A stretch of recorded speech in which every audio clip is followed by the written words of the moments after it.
Previously on I Love You, Colonel Sanders. I don't feel so good. Miss Keisha. Miss Keisha. Miss Keisha. Oh my fucking god, she fucking dead. I'm sorry you had to go through that. Please, let me walk you home. At night, the school building has taken on another vibe entirely. It is dark and more than a little spooky. Colonel Sanders stands in the quad's neon glow and speaks softly. Those mashed potatoes you made in class today. Before you go on, I want you to know they're not a great representation of my skills. I didn't even realize I was making them. They were amazing.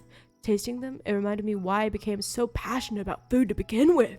Colonel Sanders is getting choked up. Cooking is obviously important to him in a way that you find inspiring.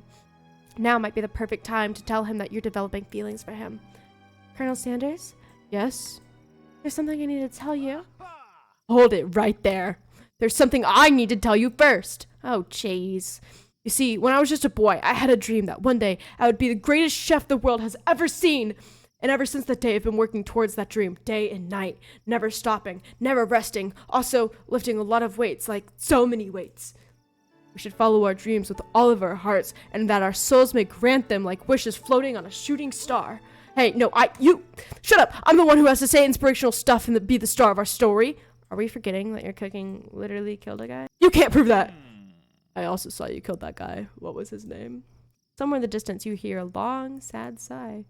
Forget him. We're talking about me. Me. I'm the hero. What in the fuck? What the fuck is this game, bro? The Spork I don't know why I went with that voice, but whatever. The Spork Monster is here to fight a hero. I think I left the fridge door open. Later, nerds! How dare you threaten me, as I was just letting my guard down and connecting with another chef on an emotional level. Be afraid. Be very afraid of me because I'm a monster, see? Is he rhyming on purpose, or is that just a coincidence? Before you can discuss syntax any further, it's a turn-based fight scene. What will you do? Attack. You decide to go on the attack. Which attack will you use? Cook with love. Cook with love does 1 damage. It just got real. The attack has really upset Spork Monster. Spork Monster goes on the attack. They split hot gravy at you. You take 1 damage. Defend. You decide to defend. Which defense will you use? Trepidation. You continue to stay back and endure whatever comes your way. Seems like a pretty weird strategy, but okay, sure, you do you. Spork Monster focuses their mashed mind and draws an energy from the Mother Earth itself. They grow larger and become more intimidating. How will you respond? Attack. You decide to go on the attack. Which attack will you use? Cook with love. Cook with love does 1 damage. Spork Monster is no quitter. Buffed up and ready to rumble, they go on the attack once again. Spork Monster uses utilitensile. You take 2 damage from the attack. If you take much more damage, you're not going to survive the battle. Attack. You decide to go on the attack. Cook with love. Cook with love does 1 damage. Spork Monster is oozing cheese sauce into the lawn of the quad. I wonder who's going to have to clean that up. Feeling vulnerable, Spork Monster prepares for its ultimate attack, Rounded Edge. Vile villain, your reign of terror stops here. Colonel Sanders summons the energy of 1,000 chickens. Pot Pie Power Pinch. Pot Pie Power Pinch does 10 damage. Spork Monster is defeated. You saved me. An injured Spork Monster spews steam into the night. Forget mercy, finish him! No student will ever walk this quad in fear again. This monster messed with the wrong chef. You're ready to use your final attack. You'll never survive my student debt loan destruction. Does 10 damage.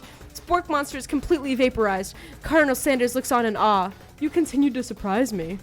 The defeated monster left behind a special item. It appears to be a cookbook, but upon closer inspection, it's so much more. It's a book of magic spells with a golden chicken on the cover. You open the cover and find a library card tucked inside. The last name to have signed it out is Borko. Borko, that name sounds strangely familiar. Your blood is pumping as you stand in the quiet of the night, holding the mysterious book in your hands. As you come down from your battle buzz, you realize that your final attack has left you completely depleted. The world around you begins to fade away. Without any energy to keep your eyes open, darkness overtakes you. The image of Colonel Sanders flashes before your eyes as you fall asleep. He must have helped you get home. In your tired state, you don't know if you could have made it home without him. What a guy. You want to thank him, but you don't have the strength to utter a single word. You feel your covers being pulled up over you as you are tucked in tightly. Good night, my Colonel. In your dreams, you're together with Colonel Sanders. For some reason, Sprinkles is also there, instructing your love. They're weird. You awake on day 2, attempting to process the wild visions you had. Were they memories or premonitions? You lie in bed and stare at the ceiling, thinking about the secret you discovered while tasting Colonel Sanders' cooking today. You really can't believe he used cum. And there's a secret ingredient that Colonel Sanders went ahead and told you outright. Not much of the secret, huh? Probably because he already trusts you so much. Sure, that makes sense. We'll go with that. You meet up with your bestie in front of the school. Before you can tell her about the encounter with the spork monster, she launches into a story of her own. Okay, I know this might sound a little strange, but I think I might like Pop. Like him? Like? I know, it sounds like it's moving too fast, but there's something about him. I like him, like him. We got to talking after class, and he's actually totally a sweet guy. Not only that, but he's really smart. He told me all kinds of stories about Colonel Sanders. Did you know that Colonel Sanders enlisted in the army when he was only 3? Not only that, but he founded a special unit of super soldiers who all wear the same hats just because he had a hat on at one time and thought it looked cool. But Colonel Sanders doesn't even wear a hat. He wears a ribbon tie. Either way, maybe it'd be best if you took it slow with this new boy like I am with Colonel Sanders. You and Colonel Sanders, the coolest guy in school? The most famous student ever attended the University of Cooking School Academy for Learning? You're a thing now? We definitely connected yesterday. Sure you did. You're great. Why wouldn't he be into you, I guess? Laughing at the implication that you and Colonel Sanders might be a thing is definitely not cool. You are great. You have an idea about how to prove that your love is real. Well, if he's not into me, why did he tell me one of his secret ingredients? However, you don't tell her that you know a second secret ingredient too, which you discovered on your own. Your bestie's eyes light up. A secret ingredient? Yeah, I just said that. A secret ingredient. Is there a dramatic echo in here? Miriam checks to make sure that you're alone before continuing.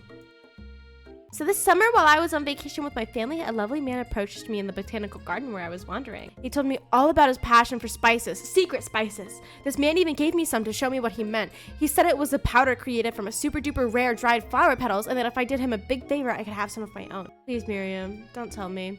So I filled my suitcase with them and brought them home. He's so nice, he even met me at the gate when I arrived. Later, when I cooked with them, a very strange feeling came over me, and the flavor was unlike anything I ever tasted before. Girl, I think you might have been given drugs, girly. I think you're being very liberal with the meaning of spices here.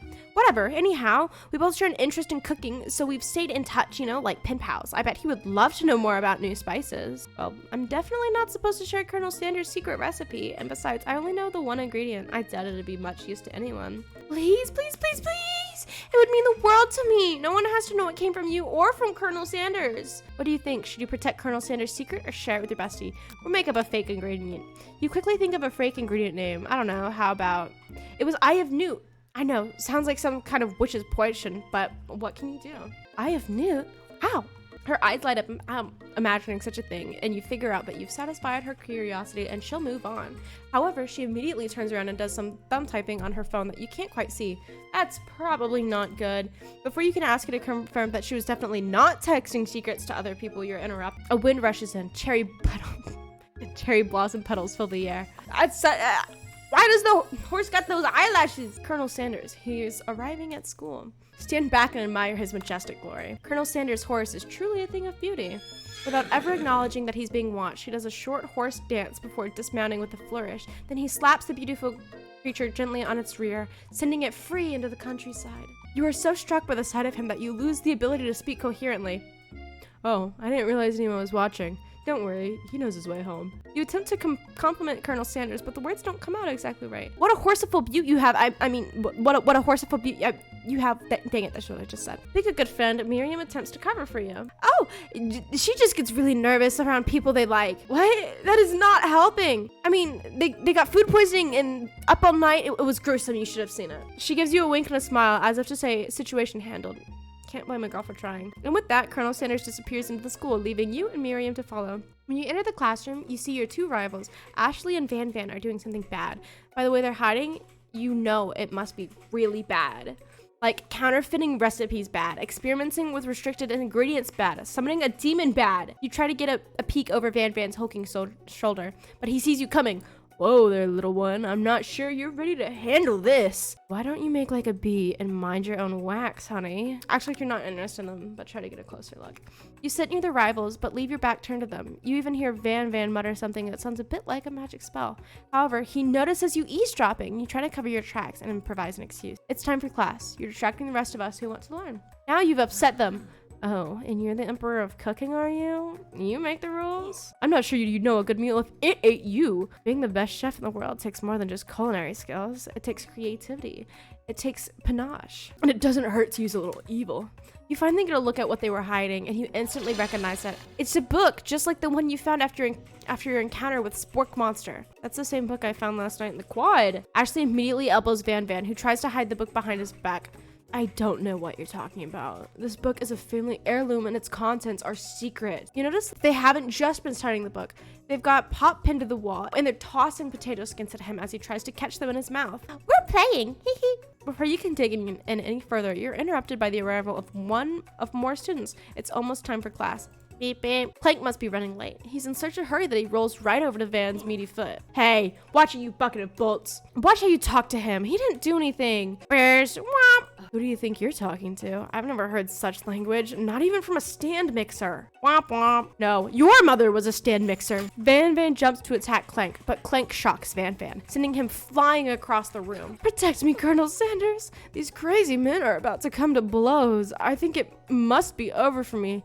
I'm not that interested in either of them. Low-key, she is hot. Ashley's tone is completely changed in an instant. She bats her eyelashes at Colonel Sanders. Surely he must know this is a ruse. Right? Gentlemen, get a hold of yourselves. Save it for the arena at least, or don't. Honestly, what do I care? I've got a lofty career aspirations to focus on. Maybe I can help you with your business plan. Just then, Sprinkles arrives to signal the true start of the class day. He's panting, which doesn't seem that abnormal. He's a professor, but he's also a dog. Students, please take your seats. I apologize for my late arrival. I spent the morning chasing a car around town and my tiny legs are very, very tired. But I'm here now and I hope you're ready to learn. Rub his furry dog belly. He loves it. After he catches his breath, Sprinkles regains control of the classroom. Without further ado, we'll review the global history of your favorite fowl, the chicken.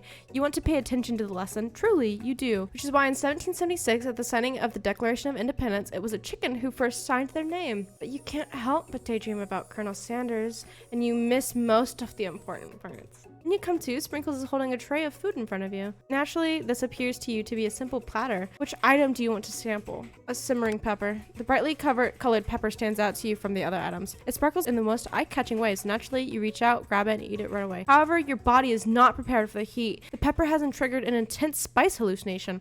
It feels like forever as you trip through the universe. My friend. Ooh, this guy, again. I'm here to give you an important message. You must avenge my death and fulfill your destiny. All you must do is I was saying to fulfill your destiny, all you must do is sorry, I think I've still got some spice stuck in my throat. It's fine. I'll work through to fill the prophecy. You feel yourself begin to regain consciousness. Oh man. You come to and find that everyone's staring at you. That pepper was the last of its kind on Earth and now it's gone forever. You think to yourself, geez, I should better pay attention. We all make mistakes. I'm sure he'll forgive you, okay? Come on, it's time for lunch. Before anyone can relax, the cafeteria lights dim and your rivals enter to make a dramatic announcement. Prepare for trouble! Make it double! Today's lunch will be prepared via time competitive cook-off. The level of theatrics with these two is off the charts. Wrap up and tell them you're on. A bit of a lunchtime competition, eh? Count me in. If I have to wipe these tables with you fools before I set my lunch down on it, so be it. I'm not the fool. You're the fool. Fool? Good one, Van Van. I like your gumption.